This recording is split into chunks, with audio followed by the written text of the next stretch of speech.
야고보서 성경과의 9번째 시간입니다. 시간이 참 빨리 가는데요. 오늘은 사무엘하 13장에서 18절 말씀을 함께 나누려고 합니다. 여러분 말씀을 읽고 오시는 거죠? 안 읽고 오시면 무슨 말인지 잘 이해도 안 되시고 별로 은혜도 없을 수도 있습니다. 그래서 꼭 말씀을 다 읽으시고 우리 강의에 같이 참석해 주시면 훨씬 더 유익한 시간이 될 줄로 믿습니다. 먼저 저희가 사무엘서를 지금 계속해서 몇 주에 걸쳐서 진행하고 있는데 어떤 내용들이 있는지 좀 간략하게 여러분들에게 개괄적인 설명을 좀 한번 짚고 넘어가면 훨씬 더 좋을 것 같습니다. 먼저 사무엘상, 원래는 사무엘상과 하가 한 권이잖아요. 근데 뭐 편의에 의해서 나눠져 있는데 처음 1장에서 7장까지는 사무엘의 이야기에 대해서 주로 나누고 있고, 그 다음에는 이제 사울 이야기, 사울이 왕이 되고 또 사울이 어떠한 정치를 펼치는가에 대해서 나누고 있고요. 그 다음에 사무엘상이 총 31장인데 이 절반은 이 사울과 다윗의 그 긴장 관계를 우리 가운데 설명해 주고 있습니다. 자연스럽게 다윗은 올라가고 사울은 쇠락하는 것을 이 절반에 걸쳐서 설명해 주고 있죠. 그 다음 저희가 살펴보고 있는 사무엘 하에 이르러서는 드디어 다윗이 왕에 오르는 과정을 알려주고 있고, 다윗이 이제 여러 가지 승승장구하는 모습들을 우리 가운데 8장까지 알려주고 있습니다.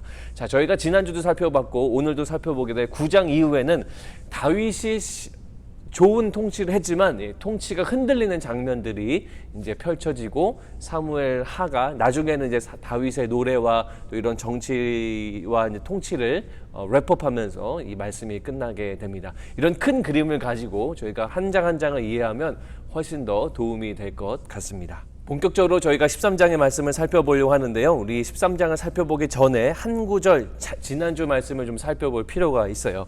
12장 10절 말씀을 함께 보실까요? 이제 내가 나를 업신여기고 햇사람 우리아의 아내를 빼앗아 내 아내로 삼았은즉 칼이 내 집에서 영원토록 떠나지 아니하리라 하셨고, 자, 이게 무슨 말씀이냐면 바세바 사건 이후에 하나님의 말씀입니다. 나단 선지자를 통해서 다윗에게 경고하는 하나님의 말씀이죠. 그러면서 무슨 말씀을 하시냐면 칼이 너의 집에서 영원토록 떠나지 아니하겠다라는 하나님의 이 징계의 말씀을 다윗에게 허락해 주십니다. 하나님이 다윗의 죄를 용서해 주셨어요. 그러나 이 죄의 값은 치러지게 됩니다. 다윗의 통치에 있어서 문제가 생기는 거죠. 여러분, 저는 이것을 여러분들에게 이렇게 정리해 드리고 싶어요. 다윗이 죄를 지었습니다. 이것은 인간 사회 속에서 지은 죄죠. 이 다윗이 밧세바를 범하고 본인의 충신이었던 우리아를 죽이는 그런 인간 사회 안에서의 그런 죄를 범하게 되었지만, 그 죄는 뭐하고 연결됩니까? 하나님 앞에서의 죄였다라는 거죠. 사람과 사람 사이의 어떤 문제, 어떤 관계의 문제 이런 것 같지만 이것이 그것으로 끝나지 않고 하나님 앞에서의 죄, 하나님은 그것을 바라보고 계셨습니다. 자, 하나님 앞에서의 죄의 결과는 뭐였어요? 물론 하나님이 다윗을 사랑하셔서 영원히 다윗의 위, 즉 왕권을 폐하지 않겠다라는 약속을 주시지만 이 말씀을 통해서 무엇을 말씀해 줍니까? 칼이 너의 집에서 영원토록 떠나지 않는 그런 징계를 주시는 거죠. 즉 결국 그 결과는 자식들의 문제로 이어진다는 겁니다. 자식들의 문제는 뭐예요? 인간 사회의 문제죠. 다윗과 그의 아들들의 문제가 계속되면서 이 문제가 계속된다라는 거죠. 이 도표를 보시면 뭡니까? 인간 사회의 문제가 단순하게 내가 너를 용서하고 내가 너를 죄값을 치르고 이런 차원이 아니라 이것이 하나님 앞에서의 죄이기 때문에 또 다른 문제로 발생해진다라는 거죠. 그만큼 이 말씀은요, 죄가 얼마나 무서운지, 우리가 왜 죄를 지으면 안 되는지에 대해서 우리 가운데 강조하고 있는 겁니다. 하나님은 다윗을 세워서 결국 예수 그리스도를 이 땅 가운데 오게 되고 십자가의 구속사건으로 연결되지요. 하나님의 큰 그림을 갖고 계십니다. 그러나 다윗으로 하여금 이러한 문제들로 말미암아 죄가 얼마나 나쁜 것인지, 그리고 하나님을 얼마나 경외해야 하는 것인지를 다윗에게 계속적으로 알려주시는 것이 바로 하나님의 말씀이다라는 겁니다. 자, 그러면 저희가 이 다음 슬라이드를 보시면서 어떠한 문제들이 계속 다윗에게 생겼는지 좀 살펴보려고 합니다. 화면을 좀 잘 안 보실 수도 있는데 설명을 드리면 다윗의 아내들입니다. 아내들이 쭉 나오고 그 아내들 사무엘을 통해서 나왔던 그 아들들의 모습을 보여주고 있는 도표입니다. 이 미갈은 자식이 없습니다. 왜 없죠? 다윗의 예배하는 모습을 비웃으면서 하나님의 징계를 받아서 미갈에는 자식이 없었습니다. 사무엘하 3장에 보면은 다윗의 그 아들들의 이름이 열거되고 있는데 첫째가 암논입니다. 아히노암의 아들 암논이고 그 다음 둘째는 길르압입니다. 근데 길르압은요 특별한 언급이 없어서 아마 성경학자들의 추측으로는 어렸을 적에 죽었을 거라고 그렇게 생각을 합니다. 그 다음 중요한 게 저희가 살펴볼 것이 이 압살롬하고 다말입니다. 압살롬과 다말은 이 마아가의 자식들이죠. 그러니까 엄마가 똑같습니다. 그래서 이 압살롬은 다말을 특별히 더 챙기는 그런 것들이 있었어요. 오늘 본문에서는 누구와의 문제가 있었죠? 암논이 다말을 너무나 사랑스러워합니다. 그래서 어떻게 하면 좋을까? 너무 예쁘고 사랑스러운 나머지 병에 걸렸다라고 성경이 이야기하고 있잖아요. 그래서 암논이 다말을 극도로 사랑하게 됩니다. 그래가지고 친구 요나답이 뭐라고 이야기하냐면 계략을 꾸며집니다. 그래서 어떤 계략을 꾸며주냐면 병든 채 해라. 그러면 그 다음에 왕에게 요청을 해서 다말이 좀 나에게 먹을 것을 주면 내가 조금 회복할 것 같다. 이런 거짓말을 해라. 그러면 아마 다말을 너의 방에 보내줄 거다. 뭐 이런 계략을 꾸밉니다. 실제로 그렇게 돼요. 그래서 다말이 이 암논의 방에 들어오게 되고 이 방에 들어온 틈을 타서 이 주변의 하인들을 가게 하고 이 다말을 범하는 그러한 죄를 짓게 되는 것이 이제 암논의 모습이었습니다. 그런데요, 재미있는 장면이 나옵니다. 그게 뭐냐면 우리의 인간의 죄가 얼마나 악독한지에 대해서 우리 가운데 알려주고 있어요. 13장 15절 말씀에 보시면 그리하고 암논이 그를 심히 미워하니 이제 미워하는 미움이 전에 사랑하던 사랑보다 더한지라. 암논이 그에게 이르되 일어나 가라 하니. 자, 이게 무슨 말이냐면요, 이 다말을 너무 사랑한 나머지 병까지 걸렸는데 지금은 이 다말을 범하고 나니까 생각이 바뀐 겁니다. 이 다말에 계속 저항을 했거든요. 생각이 바뀌어서 마음까지 바뀌는 거예요. 암논이 그를 심히 미워하니 전에 사랑하던 사랑보다 더한지라. 극도로 싫어하게 되는 거죠. 이것이 무엇이냐면 사람을 사랑한다고 말하는 이 사람의 악독한 그 모습을 그려주고 있는 거예요. 율법에 의하면 처녀와 동침하잖아요. 그러면 방법이 있어요. 동침하는 죄를 범하면 물론 나쁜 죄지만 그 처녀를 아내로 삼으면 됩니다. 결혼을 하면 돼요. 지금 시대처럼 뭐 사랑해서 결혼하고 이런 차원이 아니고 이 아내를 만난다라는 건 책임을 진다라는 거거든요.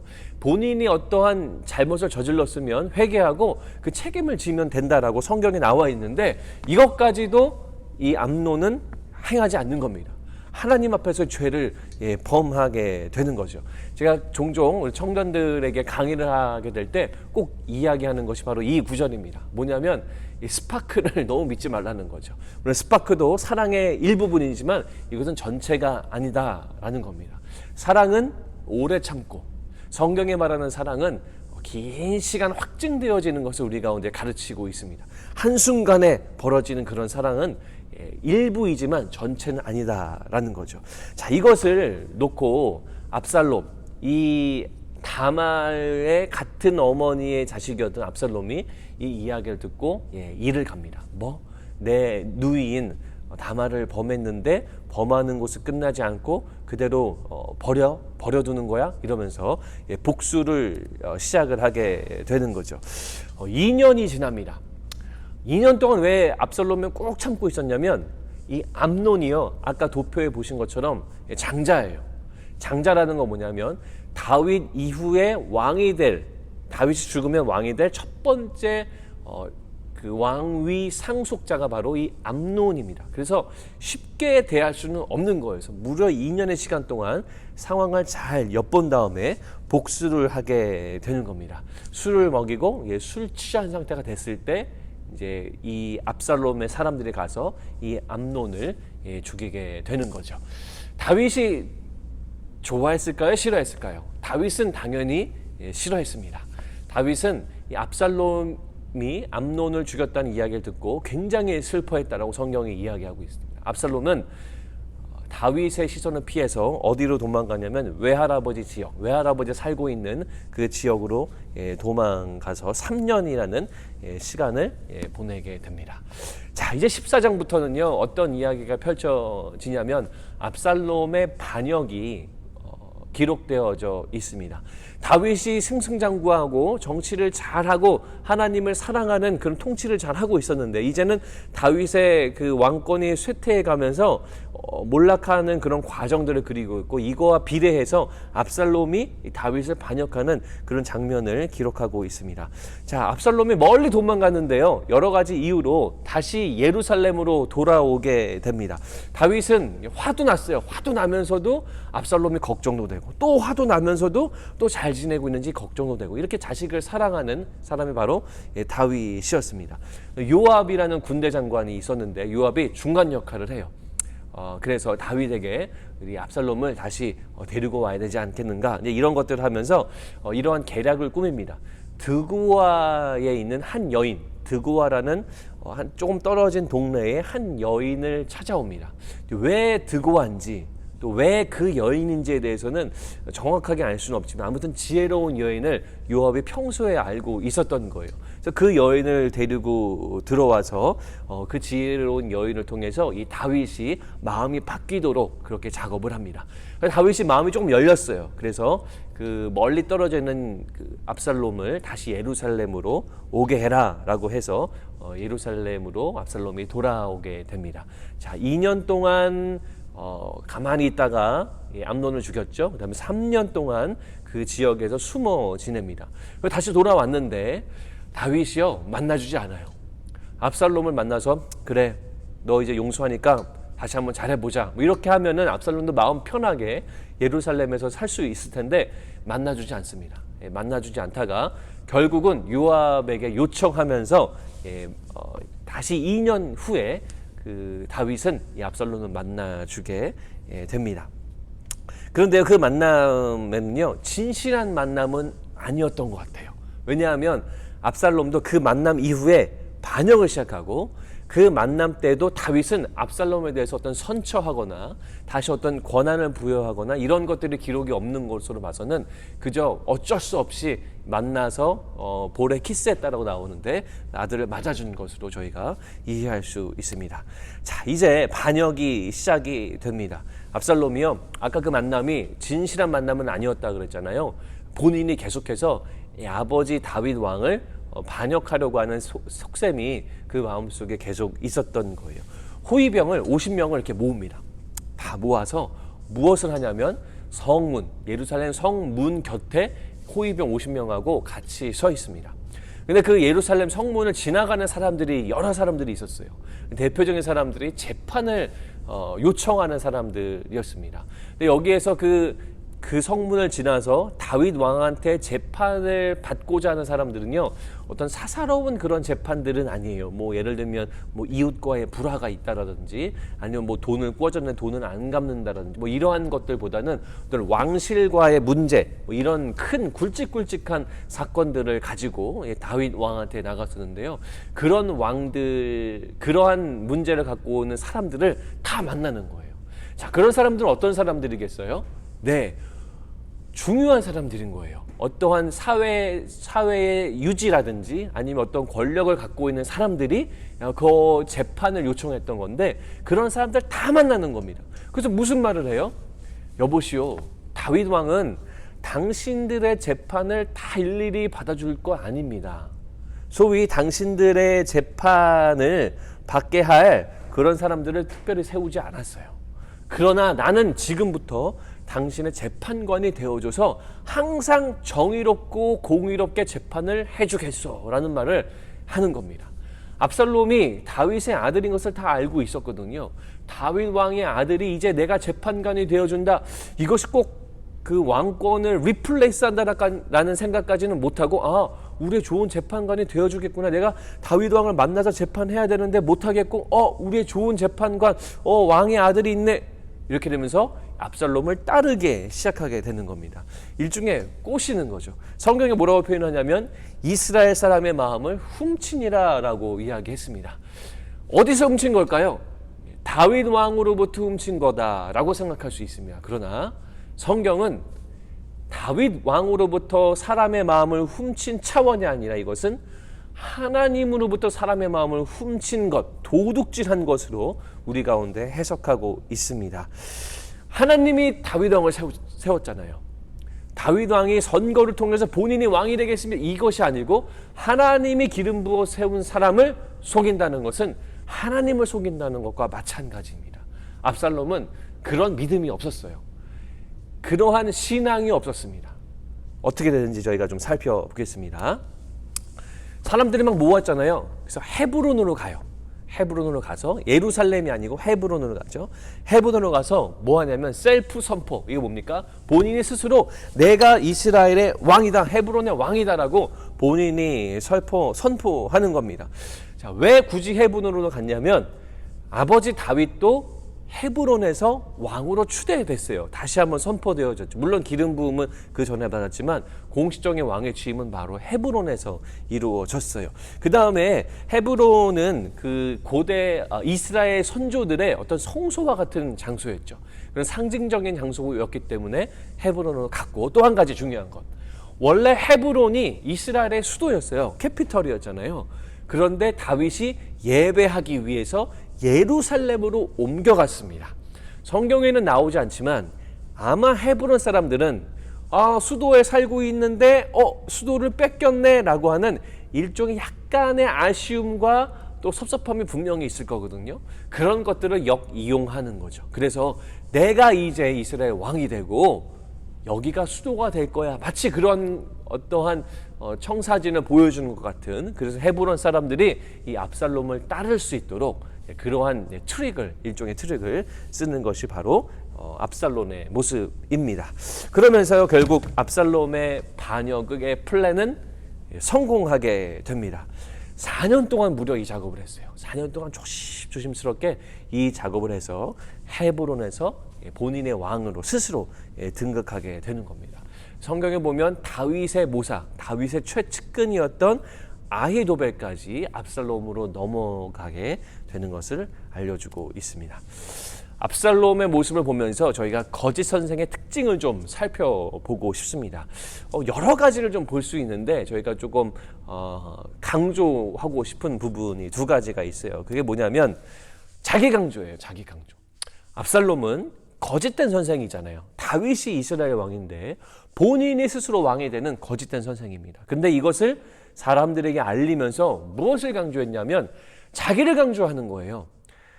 하나님을 찬양하고 하나님을 강조하는 여호와 중심의 사람이 아니라 나님이 안 돼, 내가 해줄게, 내가 재판관이 돼줄게, 나만 통해서 너희들이 공의의 재판을 받을 거야, 이거 본인만 계속 강조하고 있는 겁니다. 이게 바로 거짓 선생의 특징이라는 겁니다. 압살롬이 바로 그런 모습을 가지고 있는 겁니다. 예수님의 사람이라면 하나님 그리고 예수님을 강조하는 그것이 중요한 거겠죠. 그냥 본인을 스스로 강조하고 자기 주장만 하는 것, 이것은 거짓 선생의 특징이라는 겁니다.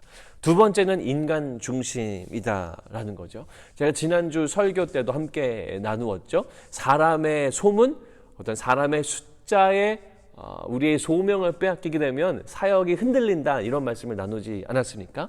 압살롬도 마찬가지고 거짓 선생도 마찬가지예요. 인간 중심이다라는 거예요. 하나님의 뜻이 무엇인가, 이것이 중심이 아니고 사람의 시선이 중심이다라는 겁니다. 사람한테 잘 보이고 사람에게 좋은 것을 주는 척하는, 이것이 바로 거짓 선생의 특징이다라는 거죠. 반대로 다윗은 어떤 사람이었습니까?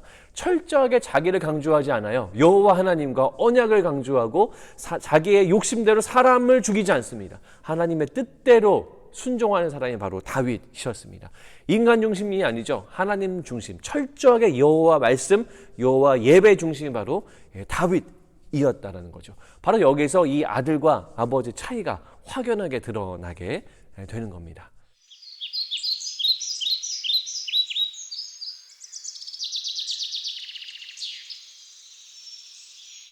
아쉽게도 다윗은 도망하게 됩니다. 예루살렘을 버리고 도망하게 됩니다. 다윗이 압살롬하고 예루살렘 버리지 않고 싸웠으면 어땠을까라는 아쉬움이 있죠. 그런데 다윗은 압살롬하고 싸울 생각이 없었습니다. 왜냐하면 전투를 하게 되면 많은 이스라엘 백성들이 죽게 되고 예루살렘 성전, 즉 하나님을 예배하는 장소가 이 피바다가 되고 이 전쟁의 장소가 되는 것을 원치 않았어요. 그래서 거기에 후궁 10명을 놔두고 자기 것들을 버리고 그 다음에 그 장소를 떠나서 도망자 신세를 하게 됩니다. 또 다른 도망을 시작하게 되는 거죠. 얼마나 싫었을까요? 그렇지만 이 성전을 귀히 여기고 이스라엘 백성들을 귀히 여기는 마음으로 스스로 도망가기로 결정을 하게 됩니다. 이 도망갈 때 다윗 주변에 수많은 지지자들이 있었습니다. 그 사람들이 누구였냐면 그렛 사람, 블렛 사람, 가드 사람 약 600명의 정예 군대가 이 다윗에 있었고요. 또 이때라는 사람이 있었죠. 근데 이때라고 있는 사람이 오길래 다윗이 돌아가라. 나한테 와봤자 고생한다. 예루살렘에 남아서 거기를 지켜라 라고 이야기하지만 이때는 아닙니다. 내가 죽어도 다윗 왕하고 죽겠습니다 라고 하면서 끝까지 따라오게 되죠. 그 다음에 사독 아비아달 레위인들이 또 따라오게 돼요. 언약궤를 메고 따라옵니다. 당신이 이스라엘 왕이기 때문에 내가 언약궤를 메고 언약궤도 당신 곁에 있어야 됩니다 라고 이야기하지만 다윗이 하나님의 예배가 더 중요하다. 그래서 이들을 돌려보내게 됩니다. 다윗은 이만큼 자기의 어떤 왕권을 위하기보다는 하나님 나라, 하나님의 예배, 하나님의 백성들이 가장 귀하게 생각하는 그런 정말로 선한 왕이었습니다. 도망하는 다윗의 모습을 우리가 볼 수 있어요. 자, 그 다음 슬라이드의 제목을 보시면 주권자 하나님이라고 제가 제목을 붙였습니다. 아히도벨과 후세가 누구에게 있었냐면 압살롬에게 있었습니다.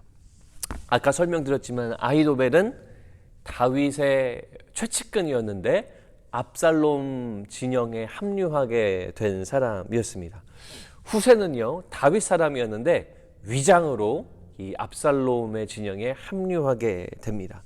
아히도벨이 다윗을 잘 알고 있었잖아요. 측근이었잖아요. 그래서 이 아히도벨이 압살롬에게 조언을 합니다. 무슨 조언을 하냐면 12,000명을 동원해서 다윗을 지금 공격해야 됩니다 라고 이야기해요. 그래가지고 전체 공격을 해서 다윗이 힘이 빠지게 되면 다윗이 지치고 힘들게 되면 주변에 있는 백성들을 다 도망가게 되고 우리가 손쉽게 다윗을 이길 수 있을 거다라고 그렇게 이야기를 합니다. 근데 후세는 정반대의 의견을 내요. 이 압살롬이 후세의 얘기도 좀 들어봐야겠는데 라고 하면서 후세의 이야기를 듣습니다. 후세가 뭐라 그러냐면 이렇게 얘기해요. 그들은 용사 중에 용사들입니다. 사울의 그 추적도 피한 경험이 있는 그런 사람들입니다. 그래서 우리가 함부로 공격을 하면 안 됩니다 라고 해서 다넷에부터 브엘세바라는 큰 지역에 온 백성을 모아서 한꺼번에 전투하지 않으면 다윗을 이길 수가 없어요 라는 증언을 합니다. 이 아히도벨과 후세 이야기가 정반대예요. 하나님의 뜻은 어디 있었을까요? 자, 제목이 뭐였죠? 주권자 하나님이었죠. 원래는요, 이 아히도벨의 의견이 맞아요. 아히도벨은 다윗의 최측근이었기 때문에 다윗의 강점도 알았지만 다윗의 약점도 알고 있었어요. 그래서 그것을 간파하고 지금 당장 추적해야 됩니다라고 했지만 하나님은, 주권자 되신 하나님은 압살롬에게 후세의 말을 듣게 하세요. 자, 이 말씀 보실까요? 압살롬과 온 이스라엘 사람들이 이르되 아렉 사람 후세의 계략은 아히도벨의 계략보다 낫다 하니 이는 여호와께서 압살롬에게 화를 내리려 하사 아히도벨의 좋은 계략을 물리치라고 명령하셨음이더라. 자, 누가요? 여호와께서 압살롬에게 좋은 계략을 물리치도록 명령하신 거예요. 하나님이 압살롬의 마음을 바꾸셔서 좋은 계략인, 완벽했던 계략인 아히도벨의 계략은 그거 아니야, 그거 하면 안 돼, 이렇게 하고 이 후세의 계략, 이것을 채택하게 하는 거죠. 뭘 위해서요? 압살롬에게 화를 내리려 하시려고. 주권자 하나님. 이스라엘의 왕은 누굽니까? 다윗입니다. 압살롬은 본인의 계략으로 그것을 극복하고 그것을 뒤집으려고 했지만 하나님의 뜻을 거스를 수가 없는 거예요. 왜요? 하나님의 바로 주권자 하나님이시기 때문이다라는 겁니다. 이것이 바로 하나님의 역사이다라는 겁니다. 하나님은 언약대로 움직이신다는 말씀 드렸죠. 어떤 언약이었죠? 다윗이 밧세바를 범해서 너희 가족에게 칼이 끊이지 않겠다라는 징계의 메시지도 있지만 그 위에 뭐가 있었습니까? 다윗 너의 왕위를 영원히 견고케 하리라. 다윗에게 주어진 그 왕권이 영원하리라. 예수님 때까지 이어지리라. 이 약속이 있었거든요. 그 언약을 주님은 절대로 패하지 아니하시는 겁니다. 왜냐하면 하나님의 약속이기 때문에. 하나님의 약속은 영원하기 때문에. 압살롬은 신앙이 없는 사람이었어요. 그래서 본인의 생각대로 본인의 계략대로 하면 다 되겠지라고 오해한 겁니다. 자, 드디어 전투가 벌어집니다. 에브라임 전투가 벌어져요. 양쪽 군대가 다 모여서 대전쟁을 펼치게 됩니다. 압살롬도 막강 군대를 가지고 와가지고 동원합니다. 승리할 줄 알았어요. 왜냐하면 본인의 계략에 지금까지 다 이루어졌기 때문이죠. 그런데 빗나간 결과가 나옵니다. 성경의 모든 정쟁의 성패는 뭐에게 달려있죠? 여호와 하나님께 달려있습니다. 모든 전쟁은 다 하나님의 손에 달려있는 거예요. 사울이 40년 동안 블레셋 군대를 계속 무찌르지 못했어요. 사울이 훨씬 더 막강한 군대를 갖고 있었지만 왜 블레셋을 이기지 못했습니까? 하나님의 손을 의지하지 않았기 때문이죠. 다윗이 왕권을 잡았을 때 블레셋을 무찌릅니다. 왜 그렇죠?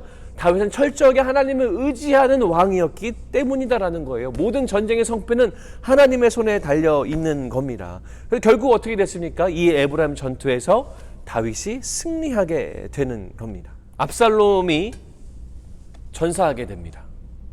노새를 타고 가다가 본인의 머리가 이렇게 있었는데 노새를 타고 가다가 상수리 나무에 머리가 걸려요. 그래가지고 대롱대롱 거기에 매달리게 되는 겁니다. 노새는 휘잉 하고 도망갔어요. 그 나무에 매달려 있는 상황이 되는 거죠. 얼마나 우스꽝스럽죠? 그리고 또 무엇을 알려줍니까? 압살롬의 죽음이 사람의 노력으로 생명을 유지할 수 없는 하나님이 역사하시니까 어떠한 방법이든지 어떠한 때가든지 압살롬은 죽을 수밖에 없는 하나님 손에 있는 그런 아주 미물이구나. 이것을 우리 가운데 알려주고 있는 겁니다. 그래서 지나가다가 그 소식을 요압이 듣고 요압이 가서 압살롬을 죽이게 됩니다. 압살롬은 전사를 하게 되죠. 다윗은 이 이야기를 듣고 매우 슬퍼하는 다윗의 모습을 18장에 그려주고 있습니다. 자, 여기까지가 오늘 18장까지의 말씀입니다. 압살롬의 반역, 그런 다윗은 하나님을 의지함으로 하나님의 역사로 말미암아 이 반역을 마무리하게 됩니다.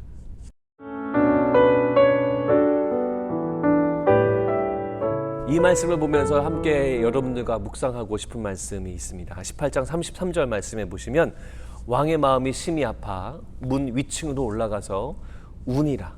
그가 올라갈 때에 말하기를 내 아들 압살롬아 내 아들 압살롬아 차라리 내가 너를 대신하여 죽었더라면 압살롬 내 아들아 하였더라. 무엇이 느껴지나요? 다윗이 너무나 마음이 아파하고 있는 것이 느껴지십니까? 다윗은 왕권을 위해 사는 사람도 아니었고 다윗은 본인의 명예를 위해 사는 사람도 아니었어요.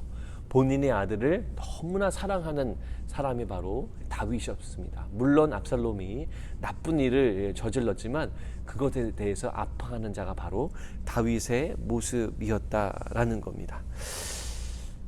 다윗은 하나님의 뜻, 하나님의 사랑이 다윗 마음속에 가장 중요했습니다. 본인의 왕권, 이스라엘이라는 나라, 또 왕으로서의 명예보다는 하나님을 가장 소중히 여겼고 하나님이 주신 자녀들, 가족을 가장 귀하게 여기는 사람이 바로 다윗이었다라는 겁니다. 우리들도 또 제 자신도 혹시 하나님의 것보다는 사람의 것, 또 내 눈에 보이는 것, 또 명예, 이런 것들에 우리 마음을 빼앗기고 있지는 않은가 돌아보게 됩니다. 사울은 그런 사람이었죠. 그래서 다윗을 계속 죽이려고 몸부림치고 이스라엘 모든 군대를 동원하는 그런 사람이었지만 다윗은 그것보다도 가장 중요한 것이 하나님의 뜻이고 본인의 자식들이었다라는 거죠. 마음밭이 다른 거죠. 저와 여러분들도 이러한 마음밭을 소유한 자들이 되기를 바랍니다. 하나님만을 사랑하는 사람, 나의 소유와 나의 어떠함 이것보다도 주님이 나에게 주신 사람들, 이것을 더 사랑하는 자, 이런 마음밭을 소유한 사람이 되어서 하나님의 뜻을 온전히 이루는 그런 다윗과 같은 우리가 되었으면 좋겠습니다. 벌써 다음 주면은 사무엘 하의 마지막 시간이 됩니다. 사무엘 상과 사무엘 하를 다 끝나게 되는데요. 여러분, 이 방구석 성경과를 통해서 말씀에 대한 도전과 은혜가 있으신가요? 말씀을 많이 읽으시고 이 성경과에 참여해 주시기를 바랍니다. 저희가 다음 주에는 19장에서 24장까지 함께 나누고 사무엘 하를 마치도록 하겠습니다. 한 주간도 믿음 가운데 승리하시고 말씀 가운데 승리하시기를 바랍니다. 감사합니다.